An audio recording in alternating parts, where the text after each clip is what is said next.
ನಾನೊಂದು travelling agency open ಮಾಡಿದೆ. ಅದರ ಹೆಸರು ಗಣೇಶ್ ಸೃಜನ್ ಟ್ರಾವೆಲರ್ಸ್ ಅಂತೇಳಿ. ಯಾಕೆ sir? GST Ganesh Sujan together together ಆಗುತ್ತೆ. Yes yes yes. Showroom piece ನಾನು ಮಾತು ಮಿಷನ್ ಗನ್ನ ಎಂಡತಿ ಮನ್ಸನ್ನು ಹೆಸರು ಸೃಜನ್ನ. ಫ್ಲಾಶ್ ಬ್ಯಾಕಿಗೆ ಹೋಗೋದಿದ್ರೆ ನನಗೆ ಒಂದು ಟೆನ್ಷನ್ನಲ್ಲಿರುವ ಸೃಜನ್ ಕಾಣಿಸ್ತಾ ಇರ್ತಾರೆ ಯಾವಾಗಲೂ. ಇಲ್ಲಾಂದ್ರೆ ಸಕಲೇಶ್ಪುರ ಅಲ್ಲಿ ಏನಾಯ್ತು ಸರ್? ಅಲ್ಲಿ ಒಂದು ಆಗಿನ ಟೈಮಲ್ಲಿ ಮೇಜರ್ ಆಗಿ ನಮ್ಗೆ ಪ್ರಾಬ್ಲಮ್ ಆಗಿದೆ ಅಂದ್ರೆ ಲೇಬರ್ ಪ್ರಾಬ್ಲಮ್ಸ್. ಆಮೇಲೆ ಏನಂದ್ರೆ ಅದು ನಮ್ದು ಇದ್ದಿದ್ದು ಜರ್ಮನ್ ಕಿಲ್ ಅಂತಾರೆ. It has to run continuously, otherwise we have to restart the holes. ಅಂದ್ರೆ ಈ ಇಂಡಿಜಿನಿಯಸ್ ವೇ ಆಫ್ ಸಿಂಗಲ್ ಇದು ಬರುತ್ತಲ್ಲ ಆ ತರ ಅಲ್ಲ. ಸೊ ಒಂದಾದ್ಮೇಲೆ ಹೋಗ್ತಾನೆ ಇರ್ಬೇಕು ಅದು ಕಂಟಿನ್ಯೂಸ್ ಆಗಿ ವಿತೌಟ್ ಸ್ಟಾಪ್. ಅಲ್ಲ, ಅದು ಅಲ್ಲಿ ಆಯ್ಕೆ ಮಾಡ್ಕೊಳ್ಳಿಕ್ಕೆ ಕಾರಣ ಏನು?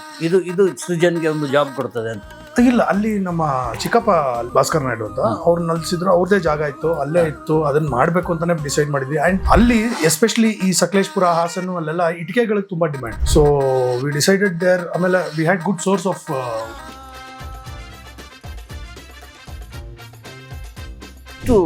ದೊಡ್ಡ ಹೆಸರನ್ನ ಅಪ್ಪ ಎದ್ದುಕೊಂಡು. ಸರ್ ನಿಮಗೆ ಗೊತ್ತು ನಮ್ಮಪ್ಪ ಯಾವ ತರ ಅಂತ. ನೀವು ಅವ್ರನ್ನ ತುಂಬಾ ಹತ್ರದಿಂದ ನೋಡಿದ್ದೀರಾ?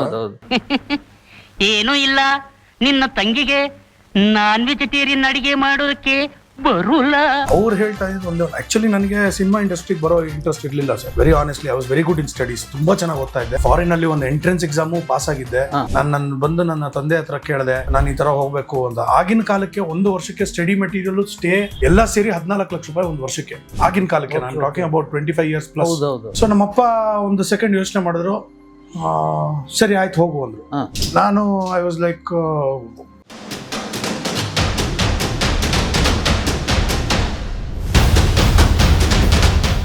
ನಮಸ್ಕಾರ. Ganesh Kasaragod, beyond limits. Beyond limits ಅಂದರೆ ಏನು ಗೊತ್ತಲ್ಲ? ಆಕಾಶ ಪರಿಧಿಯನ್ನು ಮೀರಿದ್ದು, ಸಾಗರದ ಪರಿಧಿಯನ್ನು ಮೀರಿದ್ದು ಬಿಯಾಂಡ್ ಲಿಮಿಟ್ಸ್ ಅಂಥ ಒಬ್ಬ ವ್ಯಕ್ತಿ. ನಿಮ್ಗೆ ಈಗಲೇ ಗೊತ್ತಾಗಿರ್ಬೋದು ಎಲ್ಲವನ್ನು ನೋಡ್ತಾ ಇರೋದು ಯಾರು ಅಂತ.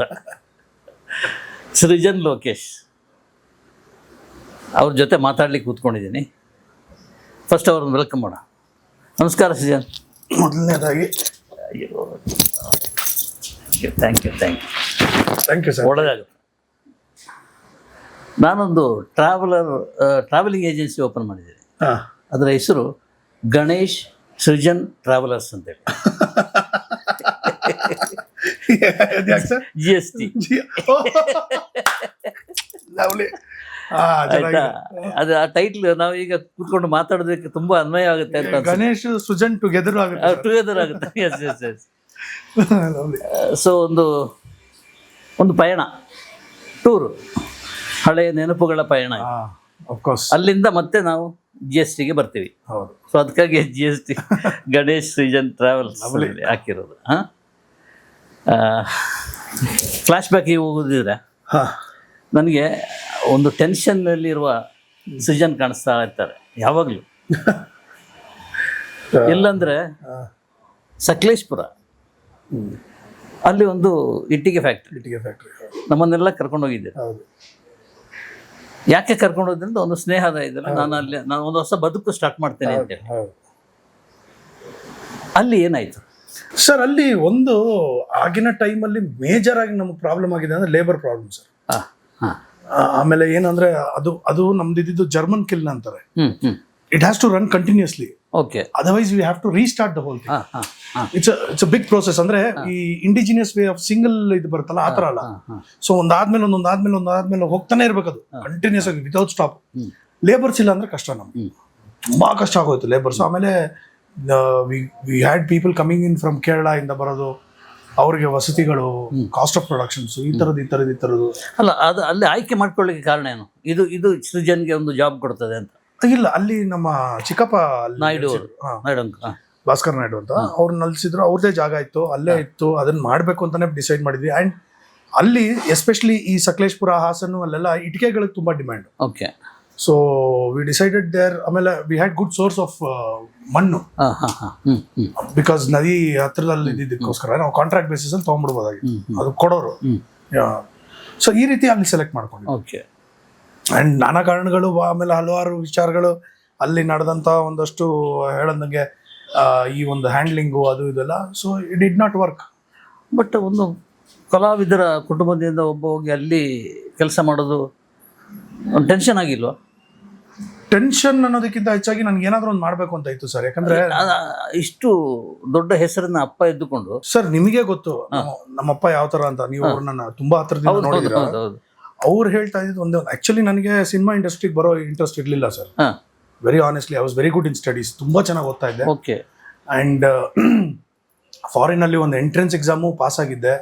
ನಾನು ಬಂದು ನನ್ನ ತಂದೆ ಹತ್ರ ಕೇಳಿದೆ, ನಾನು ಈ ತರ ಹೋಗ್ಬೇಕು ಅಂತ. ಆಗಿನ ಕಾಲಕ್ಕೆ ಒಂದು ವರ್ಷಕ್ಕೆ ಸ್ಟಡಿ ಮೆಟೀರಿಯಲ್ ಸ್ಟೇ ಎಲ್ಲ ಸೇರಿ 14 ಲಕ್ಷ ರೂಪಾಯಿ ಒಂದು ವರ್ಷಕ್ಕೆ. ಆಗಿನ ಕಾಲಕ್ಕೆ ನಾನು talking about 25 years plus. So ನಮ್ಮಪ್ಪ ಒಂದು ಸೆಕೆಂಡ್ ಯೋಚನೆ ಮಾಡಿದ್ರು, ಸರಿ ಆಯ್ತು ಹೋಗು ಅಂದ್ರು. ನಾನು ಐ ವಾಸ್ ಲೈಕ್ ಬಹಳ ಖುಷಿಯಲ್ಲಿದ್ದೆ ಅವತ್ತು ರಾತ್ರಿ. ನಾನು ಹೋಗ್ತಾ ಇದ್ದೀನಿ, ಈ ತರ ಲಂಡನ್ಗೆ ಹೋಗ್ಬೋದು, ಇದು ಮಾಡ್ಬೋದು, ಅಮೆರಿಕಾಗ ಹೋಗ್ಬೋದು, ಎಲ್ಲಿ ಬೇಕಂದ್ರೆ ಹೋಗ್ಬೋದು.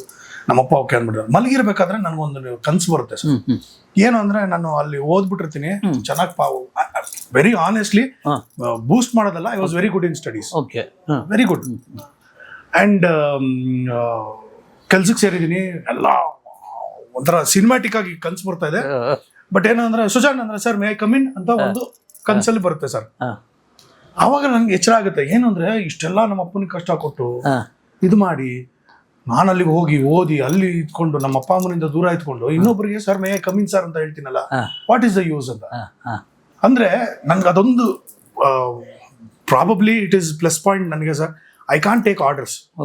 ಹಿಂಗ್ ಮಾಡು, ಪ್ರೀತಿಯಿಂದ ಹೇಳಿದ್ರೆ ಮಾಡ್ಬಿಡ್ತೀನಿ, ದಟ್ ಈಸ್ ಡಿಫ್ರೆಂಟ್. ನೀನ್ ಹಿಂಗೆ ಮಾಡ್ಬೇಕು ಹಂಗೆ ಮಾಡ್ಬೇಕು ಅಂದಾಗ ನಾನು ಸ್ವಲ್ಪ ಯಾಕೆ ಮಾಡ್ಬೇಕು ಅಂತ ಬೆಳಗ್ಗೆ ಎದ್ದು ಬಂದು ನಮ್ಮ ಅಪ್ಪನ ಹತ್ರ ಹೇಳಿದೆ, ಇಲ್ಲ ನಾನು ಹೋಗಲ್ಲ ಅಂತ. ಯಾಕೆ?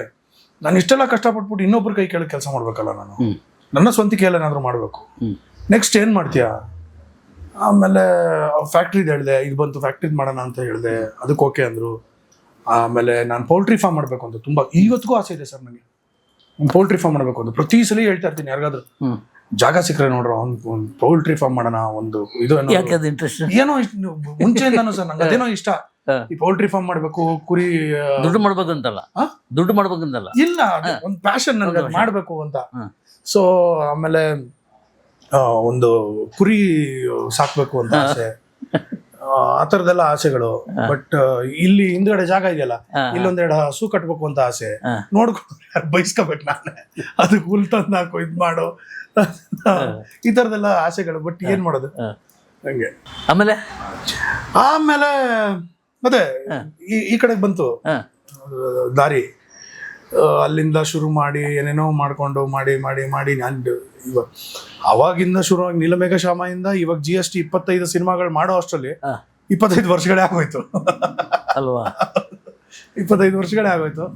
ಬಟ್ ಏನು ಅಂದ್ರೆ ಟೆಲಿವಿಷನ್ ಅಲ್ಲಿ ಬಿಸಿ ಇದ್ದಿದ್ರಿಂದ, ಟೆಲಿವಿಷನ್ ಅಲ್ಲಿ ನನ್ನ ಪ್ರೊಡಕ್ಷನ್ ಸ್ಟಾರ್ಟ್ ಮಾಡಿದ್ರಿಂದ ಒಂದು ಸಂಸ್ಥೆ ನಿರ್ಮಾಣ ಆಗಿದ್ದು ಬಹಳ ಬಹಳ ಮುಖ್ಯ ಆಯ್ತು ನನಗೆ. ಮೋರ್ ದೆನ್ ನನಗೆ ಅನ್ನೋದಕ್ಕಿಂತ ಸರ್, ನಾನು ಟಿವಿಯಲ್ಲಿ ಅಥವಾ ಇದು ನನ್ನ ಲೋಕೇಶ್ ಪ್ರೊಡಕ್ಷನ್ಸ್ ಅಲ್ಲಿ ಮಾಡೋ ಕೆಲಸ ನನ್ನ ಟೀಮ್ಗೋಸ್ಕರ. ಯಾಕಂದ್ರೆ ಅವ್ರು ಖಂಡಿತವಾಗ್ಲೂ ಅವರು ಪ್ರತಿಯೊಬ್ಬರು ನನ್ನ ಮೇಲೆ ಡಿಪೆಂಡ್ ಆಗಿದ್ದಾರೆ. ಸೊ ನಾನು ಅವ್ರಿಗೋಸ್ಕರ ದುಡಿಲೇಬೇಕು. ನಾನು even if I want to retire, I can't retire because they are dependent on me. Yes. ಈ ಮಜಾ ಟಾಕೀಸ್ ಕಲ್ಪನೆ ಹೇಗೆ ಬಂತು? ಇಷ್ಟು ಸೀರಿಯಸ್ ಮನುಷ್ಯನಿಗೆ ಆ ಕಾಮಿಡಿ ಸರ್ ಇಲ್ಲ, ನಾನು ಮಜಾ ವಿತ್ ಸುಜಾ ಅಂತ ಮುಂಚೆ ಮಾಡಿದ್ದೆ. ಮಜಾ ವಿತ್ ಸುಜಾ ಅಂತ ಅದು ತುಂಬಾ ದೊಡ್ಡ ಹೆಸರು. ಆ ಮಜಾ ವಿತ್ ಸುಜಾ ಕಾಮಿಡಿ ಮಾಡಿದಾಗ ಐ ಡೋಂಟ್ ನೋ, ನಾನು ಒಂದು ಅದಕ್ಕೆ ಶೋಗೆ ನನ್ನ ಪಾರ್ಟಿಸಿಪೆಂಟ್ ಆಗಿ ಕರೆದಿದ್ರು, ಡ್ಯಾನ್ಸ್ ಶೋಗೆ. ಸೊ ನಾನು ಅದರಲ್ಲಿ ಹೇಳಿದೆ, ಇಲ್ಲ ನನಗೆ ಆಗಲ್ಲ ಬರೋದಕ್ಕೆ. ಅವಾಗ 3 ಪಿಕ್ಚರ್ ಮಾಡ್ತಿದ್ದೆ ಸರ್, ಮರ್ತು ಬಿಟ್ಟಿದ್ದೀನಿ. IPC ಸೆಕ್ಷನ್ 300, ಆಮೇಲೆ ಐ ಥಿಂಕ್ ಎದೆಗಾರಿಕೆ, ಆಮೇಲೆ ಇನ್ನೊಂದು ಯಾವುದೋ 3 ಪಿಕ್ಚರ್ ಒಟ್ಟಿಗೆ ಮಾಡ್ತಿದ್ದೆ ಸರ್. ಇಲ್ಲ ನನಗೆ ಆಗಲ್ಲ, ನಾನು ಬೇಕಂದ್ರೆ ಆ್ಯಂಕರಿಂಗ್ ಮಾಡ್ತೀನಿ ಅಂತಂದ್ರು. ಆ್ಯಂಕರಿಂಗು ಸರಿ ಆಯ್ತು ಅಂತ ಒಪ್ಕೊಂಡ್ರು. ಬಟ್ ಏನು ಅಂದ್ರೆ ಅಲ್ಲೇನೋ ಒಂದಷ್ಟು ಕನ್ಫ್ಯೂಷನ್ ಬಂದು, ನಾನು ಸುಷ್ಮಾ ಮಾಡ್ಬೇಕಾಗಿದ್ದ ಒಂದು ಪ್ರಸಂಗ ಬಂತು. ಆಕೆಗೆ ಭಯ ಬರಲ್ಲ ಅಂತ, ನಾನ್ ಗಲಾಟೆ, ನೀನ್ ಮಾಡ್ತೀಯಾ ಮಾಡು ಅಂತ. ಆಮೇಲೆ ನನಗೆ ಗೊತ್ತಾಗುತ್ತೆ that they were looking for some other anchor other than me ಅಂತ. ಸೊ ಇಲ್ಲ 2 ಎಪಿಸೋಡ್ ಮಾಡೋಣ, ನೋಡೋಣ ಏನಾಗುತ್ತೆ. ಇಲ್ಲ ಅಂದ್ರೆ 2 ಎಪಿಸೋಡ್ ಆದ್ಮೇಲೆ ಚೇಂಜ್ ಮಾಡೋಣ. ಸುಷ್ಮಾನ್ return, because Sushma was very popular that time. She was one of the top serial ಆರ್ಟಿಸ್ಟ್ಗಳಲ್ಲಿ. ಸೊ ಈ ತರ ಇದ್ದಿದ್ದಕ್ಕೆ ಅವಳು ಆಂಕರಿಂಗ್ಗೆ ಇಲ್ಲ ಅಂತ ಇದ್ಲು, ಅವಳು ಸೆಲೆಕ್ಟ್ ಆದ್ಲು. ಆಮೇಲೆ ನನ್ನ ಒಂದು 2 ಎಪಿಸೋಡ್ ನೋಡೋಣ, ಇದು ನನ್ನ ಕಿವಿಗೆ ಬಿತ್ತು. 2 ಎಪಿಸೋಡ್ ಆದ್ಮೇಲೆ ಮೋಸ್ಟ್ಲಿ ಬೇರೆ ಆಂಕರ್ನ ತಗೋತಾರೆ ಅನ್ನೋದು. ಸರಿ, let me give my best, let me C how it goes ಅಂದ್ಬಿಟ್ಟು ನನ್ನ ತರಲೆತನನ ಅಲ್ಲಿ ತಗೊಂಬಂದೆ ಸರ್. ತಗೊಂಬಂದದ್ದು ಏನಾಗುತ್ತೆ ಮಾಡೋಣ ಅಂತಿದ್ದೆ. ಅದು ಹೆಂಗ್ ಟೇಕ್ ಆಫ್ ಆಯ್ತು ಅಂದ್ರೆ ಅಲ್ಲಿ ಆಂಕರಿಂಗ್ ನ ಇನ್ನೊಬ್ಬರ ಕೈಲಿ ಮಾಡಿಸೋದಕ್ಕೆ ಸಾಧ್ಯ ಇಲ್ಲ, ಸೃಜನೆ ಬೇಕು ಅನ್ನೋ ಲೆವೆಲ್ಗೆ ಹೋಯ್ತದು. ಭಗವಂತರ ಕೃಪೆ. ಅಲ್ಲಿಂದ no turning back sir. Anchoring ನಲ್ಲಿ ನನ್ನ ಸ್ಟೈಲ್ ಅಲ್ಲಿ ಮಾಡ್ಬೇಕು. ಮುಂಚೆ ಹೆಂಗಿತ್ತು ಅಂದ್ರೆ ಒಂದು ಫಾರ್ಮಲ್ ಇನ್ವೈಟ್, ಕಾರ್ಯಕ್ರಮಕ್ಕೆ ಸ್ವಾಗತ, ವೀಕ್ಷಕರಿಗೆ ಸ್ವಾಗತ, ಇವ್ರು ಬಂದಿದ್ದಾರೆ, ಕಾರ್ಯಕ್ರಮ ಶುರು ಮಾಡೋರು, ಮೊದಲ ಹಾಡಲು ಬರುತ್ತಿದ್ದಾರೆ ಇವರು. ನಾನು ಅದನ್ನ ಬ್ರೇಕ್ ಮಾಡಿದೆ ಮೊನಾಟನಿ. ಡ್ಯಾನ್ಸ್ ಅಲ್ಲೇ ಅಷ್ಟೇ, ನಮ್ಮ ಮನೆ ಬರೋಕೆ ಇವ್ರದೆಲ್ಲ ಡ್ಯಾನ್ಸ್ ನೋಡ್ಬೇಕು, ಕರ್ಮ ಗುರು ಏನೋ ಒಂದು ಬಾರ ಅದೇನ್ ಮಾಡ್ತೇವೆ ಮಾಡು, ಈ ತರಕ್ಕೆ ಹೋದೆ ನಾನು. ಈ ತರದಕ್ಕೆ ಹೋಗ್ಬಿಟ್ಟೆ ಕ್ಯಾಶುವಲ್ ಆಗಿ. And even the participants, they did not take it seriously, they took it very light hearted. So ಹಾಗಾಗಿ ಆ ಒಂದು ಟ್ರೆಂಡ್ ತಗೊಂಡ್ಬಂದೆ, ಒಂದು ಲೈಟ್ ಹಾರ್ಟೆಡ್ ಇರಬೇಕು. ಆಮೇಲೆ ನಾವು ಫ್ರೆಂಡ್ಸ್ ಹತ್ರ ಹೆಂಗೆ ಫ್ರೆಂಡ್ಶಿಪ್ ಅಲ್ಲಿ ಹೆಂಗೆ ಮಾತಾಡ್ತೀವಿ ಹಂಗೆ ಮಾತಾಡಿಸ್ಬೇಕು ಅಂತ. ಸೊ ಅದು ಸಕ್ಸಸ್ ಆದ್ಮೇಲೆ ಹಲವಾರು ಶೋಗಳು ಮಾಡಿದೆ. ಆಮೇಲೆ ಒಂದು ಟಾಕ್ ಶೋ ಮಾಡಬೇಕು ಅಂತ ಒಂದು ಬಂತು ಫಸ್ಟ್ ಟೈಮ್. ಯಾರು ಆ ಒಂದು ಪ್ರಯತ್ನ ಪಟ್ಟಿರಲಿಲ್ಲ. ಅದಕ್ಕೆ ಏನ್ ಮಾಡೋದು ಅಂತಂದಾಗ ನಾನು ಹಿಂಗೆ ಮಾತಾಡ್ತಾ ಒಂದು ವಿಚಾರಕ್ಕೆ, ಸುಜಾ ಇದೆ ಅಂದ್ರೆ ಮಜಾ ಇದ್ದೇ ಇರುತ್ತೆ. ನನ್ ಮಜಾ ಗುರು, ಸುಜಾ ಇದ್ರೆ ಮಜಾ ಅನ್ಬಿಟ್ಟು ಯಾವುದೋ ಒಂದು ಪ್ರಸ್ತಾಪ ಬಂತು. ಅದನ್ನ ಮಜಾ ವಿತ್ ಸುಜಾ ಅಂತ ಟರ್ನ್ ಮಾಡಿದ್ರು. So that became very popular. ಆ ಟೈಮಿನಲ್ಲಿ ಚಾಟ್ ಶೋ ಅಲ್ಲಿ ಒಂದು ಬೇರೆ ರೆವಲ್ಯೂಷನ್ ಶುರು ಮಾಡಿದ್ದು. ಅಂಡ್ ಒಂದು ಹೆಲ್ದಿ ಕಾಮಿಡಿ ಮಾಡಬೇಕು ಆ ಥರದ್ದೆಲ್ಲ ಮಾಡಿಕೊಂಡು, ತುಂಬಾ ಚಿಕ್ಕ ಸೆಟ್ಟು ಸರ್. ಮೋಸ್ಟ್ಲಿ ನಾನು ನೀವು ಕೂತಿದ್ವಲ್ಲ ಇಷ್ಟೇ ಇದ್ದಿದ್ದು ಸೆಟ್ಟು, ಸಣ್ಣದೊಂದು ಲೈಟ್ಗಳು. ಕಂಪ್ಲೀಟ್ ಆಗಿ ನೋಡ್ತಾ ಇದ್ದೆ ನಾನು, ದೊಡ್ಡ ಅಭಿಮಾನಿ ಆಗಿದ್ದೆ, ತಕ್ಷಣ ಮೆಸೇಜ್ ಮಾಡ್ತಾ ಇದ್ದೆ. ಅದು ಅಲ್ಲಿಗೆ ಹೋಯ್ತು. ಆಮೇಲೆ ಅದು ಸಕ್ಸಸ್ ಆದ್ಮೇಲೆ ಮತ್ತೆ ಮಕ್ಕಳು ಶೋ ಮಾಡಿದೆ, ನನ್ನ ಪ್ರೊಡಕ್ಷನ್ ಶುರು ಮಾಡಿದೆ, ಕಾಸ್ಕೆ ಟಾಸ್ ಅಂದ್ಬಿಟ್ಟು ZTV ಅಲ್ಲಿ ಮೊದಲನೇ ಸಾರಿ. ಆಮೇಲೆ ಛೋಟಾ ಚಾಂಪಿಯನ್ ಸೀಸನ್ 1, 2 ಮಾಡಿದೆ. ಅದೆಲ್ಲ ಆದ್ಮೇಲೆ ಸೀಸನ್ 2 ಆದ್ಮೇಲೆ ಐ ಹ್ಯಾಡ್ ಅ ಬ್ರೇಕ್. ಅವಾಗ ಗ್ರೀಷ್ಮಾ ವಾಸ್ ಕ್ಯಾರಿಂಗ್, ದೊಡ್ಡವನು ಸುಕೃತನ್ಗೆ ಪ್ರೆಗ್ನೆಂಟ್ ಆಗಿದ್ಲು. ಅವಳು 3ನೇ ತಿಂಗಳು ಗರ್ಭಿಣಿ. ಸರಿ, ಎಲ್ಲ ಮಾತುಕತೆ ಆಗ್ಬೇಕಾದ್ರೆ ನನಗೆ ಸುವರ್ಣದಿಂದ ಫೋನ್ ಮಾಡಿದ್ರು. ನಾನು ಮೋಸ್ಟ್ಲಿ ಮಜಾ ವಿತ್ ಸುಜಾ ಮಾತಾಡೋದಕ್ಕೆ ಹೋದೆ. ಮತ್ತೆ ಛೋಟಾ ಚಾಂಪಿಯನ್ ಮುಗೀತಲ್ಲ, ಇವಾಗ ಲೆಟ್ ಮಿ ಗೋ ಟು ಇದು ಅಂದ್ಬಿಟ್ಟು ಮಜಾ ವಿತ್ ಸುಜಾ ಮಾತಾಡೋದಕ್ಕೆ ಅಂತ ಹೋದಾಗ they offered me Big Boss season 2. ನಾನ್ ಚಾನ್ಸೇ ಇಲ್ಲ, ಗ್ರೀಷ್ಮಾ ಪ್ರೆಗ್ನೆಂಟ್ ಸರ್, ಆಗಲ್ಲ ಅಂದ್ಬಿಟ್ಟು ಅನೂಪ್ ಚಂದ್ರಶೇಖರ್ ಇದ್ರು, ಅವ್ರಿಗೆ ಹೇಳಿದ್ರೆ ನಿರೂಪಣೆಗೆ ಇಲ್ಲ ಪಾರ್ಟಿಸಿಪೇಟ್. ನಿರೂಪಣೆ ಫಸ್ಟ್ ಇಂದಾನು ಸುದೀಪ್ ಅವರೇ ಮಾಡ್ಕೊಂಡ್ಬಂದ್ರು from season 1. So second season ಅಲ್ಲಿ ಪಾರ್ಟಿಸಿಪೇಟ್. ನಾನಂದೆ ಏನ್ ಸರ್ ಹುಡುಗಾಟ ಆಡ್ತೀರಾ? ಆಗಲ್ಲ ಸರ್. ಇಲ್ಲ, ಕನ್ವಿನ್ಸ್ ಮಾಡಿದ್ರು. ಏನ್ ಬೇಕು? ಇಲ್ಲ, ನಾನು ಹೇಳಿದೆ ಈ ತರ ನನ್ನ ಹೆಂಡತಿ ಇಸ್ ಕ್ಯಾರಿಂಗ್ ಸರ್, ನಾನು ಮನೆ ಬಿಟ್ಟು ಹೋಗೋಕ್ಕಾಗಲ್ಲ. ನಿಮ್ಗೆ ಯಾಕೆ ಪರವಾಗಿಲ್ಲ, will take care, we will make sure that she is safe. ನಿಮಗೆ ಮನೆಯಲ್ಲಿ ಏನೋ ಪ್ರಾಬ್ಲಮ್ ಆಯ್ತು ಅಂದ್ರೆ ನಾವು will make sure will have ಒಂದು ಸೆಕ್ಯೂರಿಟಿ ಅರೇಂಜ್ ಮಾಡೋಣ, ಏನೋ ಅದೆಲ್ಲ ದೇರ್ ಆರ್ ವೇಸ್ ಅಂತೆಲ್ಲ ಹೇಳಿದ್ರು. ನಾನು ಕನ್ವಿನ್ಸ್ ಆಗಲಿಲ್ಲ. ಇಲ್ಲ ಸರ್ ಬೇಡ ಅಂದ್ಬಿಟ್ಟು ಎದ್ದು ಬಂದ್ಬಿಟ್ಟೆ. ಮನೆಗೆ ಬಂದ್ಬಿಟ್ಟು ಹೇಳಿದೆ ಈ ಥರ ಹಿಂಗಾಯ್ತು ಅಂತ. ಗ್ರೀಷ್ಮ ಗಲಾಟೆ, ಹೋಗ್ಲಿಕ್ಕೆ ನೀನ್ ಯಾಕೆ ಹೋಗ್ತಾ ಇಲ್ಲ ಅಂತ. ನಾನಂದ್ರೆ ನೀನ್ ಯು ಆರ್ ಪ್ರೆಗ್ನೆಂಟ್, ಅದೇ ಫಸ್ಟ್ ಟ್ರೈಮಿಸ್ಟರ್ ಮುಗೀತು ಕಣ, second trimester that is safest period, ತಲೆ ಕೆಡಿಸ್ಕೊಬೋದು. ನನ್ಗೆ ಅವೆಲ್ಲ ಗೊತ್ತಿಲ್ಲ, ನಾನು ಪ್ರೆಗ್ನೆಂಟ್ ಆಗಿದ್ದೀನಿ, ಅವಳಿಗೆ ನನಗೆ ಗೊತ್ತಿಲ್ಲ. ಸೊ ಹಿಂಗಾಯ್ತು ಅಂತ ನಾನು ಅದಕ್ಕೆ ಐ ಸೆಡ್ ಇಲ್ಲ ಅಂತ. ಆಕ್ಚುಲಿ ಬಿಗ್ ಬಾಸ್ಗೆ ಹೋಗೋದ ಕಾರಣ ಗ್ರೀಷ್ಮಾ. ಅವಳೇ ಫೋರ್ಸ್ ಮಾಡಿದ್ದು. ಶಿ ಸೆಡ್ ಇಲ್ಲ, ನೀನು ಹೋಗ್ಲೇಬೇಕು, I don't care, you are going ಅಂತ. ಸರಿ, ನಾನೊಂದು ಆಯ್ತು, I will go for 4 weeks, 4 ವಾರಕ್ಕೆ ಹೋಗಿ ಬರ್ತೀನಿ ಅಂತ. I went and told Anoop sir if you are okay, ನಾನು 4 ವಾರಕ್ಕೆ ನೀವು, ನನಗೆ ಫಾರ್ಮ್ಯಾಟು ಗೊತ್ತಿರಲಿಲ್ಲ ಸರ್. ಇನ್ಫ್ಯಾಕ್ಟ್ ನಾನು ಬಿಗ್ ಬಾಸ್ ನೀವು ನಂಬ್ತಿರೋ ಬಿಡ್ತಿರೋ, ನಾನು ಅಲ್ಲಿವರೆಗೂ ನೋಡೇ ಇರಲಿಲ್ಲ, ಸೀಸನ್ 1 ನೋಡಿರಲಿಲ್ಲ. ಆಮೇಲೆ ಆ ಫಾರ್ಮ್ಯಾಟ್ ಗೊತ್ತಿಲ್ಲ, ಈ ನಾಮಿನೇಟ್ ಆಗೋದು, ಇದು ಆಗೋದು, ಅವ್ರು ಕಳ್ಸೋದು ನನಗೆ ಗೊತ್ತಿಲ್ಲ. ನಾನು ಸುಮ್ಮನೆ ಸರ್ ನಾನು 4 weeks ಆದರೆ ಹೋಗ್ತೀನಿ, ಬಿ ಕಾನ್ಫಿಡೆಂಟ್. ಇಲ್ಲ ಸರ್ 4 ವಾರಕ್ಕೆ ಕಳಿಸಿದ್ರೆ ನೋಡ್ತೀನಿ ಅಂದ್ರೆ ಅವ್ರು ಓಕೆ ಅಂತ. ಅದು ಹೆಂಗಂದ್ರೂ ಗೊತ್ತಿಲ್ಲ. Probably they knew that I was a good contestant or they judge or whatever. ನಾನು ಈ ಮೈಂಡಲ್ಲಿ ಹೋಗಿದ್ದೀನಿ 4 ವಾರಕ್ಕೆ ನಾನು ವಾಪಸ್ ಬರ್ತೀನಿ ಅಂತ. ಹೋದಾಗ ಫಸ್ಟ್ ವೀಕ್ ಗೊತ್ತಾಯ್ತು ನಾಮಿನೇಟ್ ಮಾಡ್ಬೇಕು, ಜನ ಕಳ್ಸೋದು ನಾವಲ್ಲ ಅಂತ. ಅಯ್ಯೋ ಎಲ್ಲಿ ಬಂದ್ಬಿಟ್ಟೆ ಗುರು. ಪ್ರತಿ ವಾರ ಕಾಯೋದು ನಾಮಿನೇಟ್ ಆಗಿದ್ರೆ 5 ವಾರ ನಾಮಿನೇಟ್ ಆಗಿಲ್ಲ ಸರ್. ನಾನು ಬಟ್ಟೆ ಬೇರೆ ತಗೊಂಡೋಗಿಲ್ಲ, ನಾನು ತಗೊಂಡೋಗಿರೋದೇ 4 ವಾರಕ್ಕೆ. ಸರಿ, ಹಂಗೆ ಅಲ್ಲಿಗೆ ಹೋದಿ. ಒಂದು ವಾರ 2 ವಾರ 1 ತಿಂಗಳಾದ್ಮೇಲೆ ಆ ಡಿಫ್ರೆಂಟ್ ವರ್ಲ್ಡ್ಗೆ ಹೋಗ್ಬಿಟ್ವಿ, ಮರ್ತೋಗ್ಬಿಟ್ವಿ ನಾವು ಆಚೆ ಕಡೆ ಏನ್ ನಡೀತದೆ, ಇವತ್ತೇನು ಮಾಡ್ಬೇಕು, ಹಿಂಗೆ ಮಾಡ್ಬೇಕು, ಇದೇ ಇದ್ರಲ್ಲಿ ಹೊಟ್ಟೋಯ್ತು. ಆಮೇಲೆ ನಮ್ಮ ಸೀಸನಲ್ಲಿ I I think it was the most toughest season for food. ಹಾಂ ಹಾಂ ಊಟ ಎಲ್ಲ ನಿಲ್ಲಿಸೇ ಬಿಟ್ರು ಅಲ್ಲ. ಅಯ್ಯೋ ಅಸಾಧ್ಯ. ನಾನು ಮೂರು ತಿಂಗಳಲ್ಲಿ 15 kg ಕಮ್ಮಿ ಆದೆ ಸರ್. ಓಕೆ ಹಾಂ ಸುರ್ಕತ್ತ ಹಿಡಿದೋಗ್ಬಿಟ್ಟು ಹಿಂಗೆ. ಫುಡ್ ಇಲ್ಲದೆ. ಫುಡ್ ಇಲ್ಲ, ಸಾಲಲ್ಲ, ಪ್ರೋಟೀನ್ ಇಲ್ಲ, ಹಾಂ ಏನೋ ಒಂದು. ಆಮೇಲೆ kitchen in charge most of the time ನಾನು ಇರ್ತಾ ಇದ್ದೆ. ಎಲ್ಲರಿಗೂ ಕರೆಕ್ಟಾಗಿ ಹಂಚ್ಬೇಕು, ಮೋಸ ಮಾಡ್ತಾ ಇರಲಿಲ್ಲ. ನನ್ಗೇನು ಅಂದ್ರೆ ಇವಾಗ ಬೇರೆಯವ್ರ ಅನ್ನ ತಿನ್ಕೊಂಬಿಟ್ಟು ನಾನ್ ಚೆನ್ನಾಗಿರ್ಬೇಕು ಅಂತಂದ್ರೆ ಅವ್ರಿಗೆ ಕೊಟ್ಟವ್ರಿ. ಹೌದು ನನ್ಗೆ ಆ ಮನಸ್ಥಿತಿ ಇಲ್ಲ. ನಮ್ಮ ಅಪ್ಪ ಅಮ್ಮ ನನ್ಗೆ ಹೇಳ್ಕೊಟ್ಟಿಲ್ಲ. ನೀಟಾಗಿ ಎಲ್ಲರಿಗೂ ಅರೇಂಜ್ ಮಾಡ್ತಾ ಇದ್ದೆ, ಇನ್ಕ್ಲೂಡಿಂಗ್ ಹಾಲು ಲೈನ್ ತರ ಹಾಕ್ಬಿಟ್ಟು ಒಂದೇ ಇದ್ರಲ್ಲಿ ಇರ್ಬೇಕು, ಈ ತರದೆಲ್ಲ ಮಾಡಿ ಸರ್ವೈವ್ ಆಗಿ ಬಂದ್ವಿ. ಫೈನಲ್ ವರ್ಗು ಬಂದೆ, ಅಕೋಲಾಗಿದ್ದ, ನಾನು ರನ್ನರ್ ಅಪ್ ಆಗಿದ್ದೆ. But it's okay. ಬಟ್ ನನ್ನ ಜೀವನದ ಫಸ್ಟ್ 100 days ಸರ್ ಅದು. ಆಮೇಲೆ 4 ವಾರಕ್ಕೆ ಹೋಗಿ 100 days ಮಾಡ್ಕೊಂಡು ಈ ಥಿಯೇಟರ್ಲಿ ಕೇಳ್ತೀವಲ್ಲ, 2 ವಾರ. So that was an experience. ಆಮೇಲೆ ಇಲ್ಲಿ ಬಂದಾಗ ಇಟ್ಸ್ ಅ ಬಾಯ್ ಅಂತಂದ್ರು, ಸುಗ್ರೀವಾ ಅಂತಂದ್ರೆ. ಓ ಆಗ್ಲೇ ಹೆಸರಿಟ್ಟಿದ್ದೀರಾ ನೀವು ಅಂತಂದ್ರು. ಹೌದು ಮ್ಯಾಮ್, ಸುಗ್ರೀವ ಅಂತ ಇಡೋಣ ಅಂತ ಇದ್ದೀನಿ. ಏನು ಸುಜಾ ಮತ್ತೆ ಗ್ರೀಷ್ಮ, ಸುಗ್ರೀವ ಇಡೋಣ ಅಂತ. ಸರಿ ಓಕೆ ಫೈನ್ ಅಂದ್ರು. ನಂಗೆ ಖುಷಿ ಇತ್ತು. ನನಗೆ ಫಸ್ಟ್ ಏನಂದ್ರೆ ನಮ್ಮ ಅಪ್ಪ ಬಂದ ಮನೆಗೆ ವಾಪಸ್ ಅನ್ನೋ ಖುಷಿ. ಸರಿ ಆಯ್ತು ಅಂದ್ಬಿಟ್ಟು ಅದೆಲ್ಲ ಆಯ್ತು. ಮಗುನೆಲ್ಲ ಕ್ಲೀನ್ ಮಾಡಿದ್ರು, ಕರ್ಕೊಂಬಂದು ತೋರಿಸ್ದೆ.